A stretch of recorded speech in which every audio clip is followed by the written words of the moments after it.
Terima kasih, kita beralih ke berita selanjutnya. Pedagang Pasar Mardika terancam hukuman 1 tahun penjara karena ancam Satpol PP pakai parang.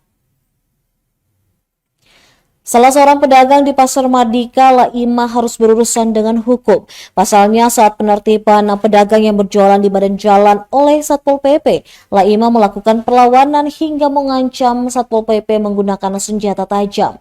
Atas perbuatannya melawan hukum, Laima pun ditetapkan sebagai tersangka dan kini ditahan di rutan Mapolda Maluku. Dirinya terancam hukuman penjara selama 1 tahun atau denda paling banyak 4,5 juta rupiah karena melanggar pasal 335 KUHP. Diberitakan sebelumnya, salah seorang pedagang di Pasar Mardika, Laima, diamankan aparat kepolisian lantaran mengancam Satpol PP menggunakan sebilah parang. Peristiwa itu terjadi pada Senin 14 Oktober 2024 sekitar pukul 15 waktu Indonesia Timur. Awalnya anggota Satpol PP bersama rekan-rekannya menertibkan pedagang yang berjualan di badan jalan.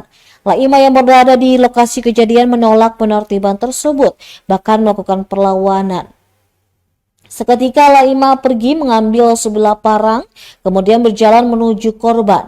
Melihat parang diarahkan pelaku kepadanya, Noya kemudian meneriaki anggota Babin Kamtipmas Negeri Batu Merah, Aibda Farul Bailusi, agar segera mengamankan pelaku. Terkait kasus tersebut, Helmi Noya selaku korban telah membuat laporan resmi tertanggal 14 Oktober 2024.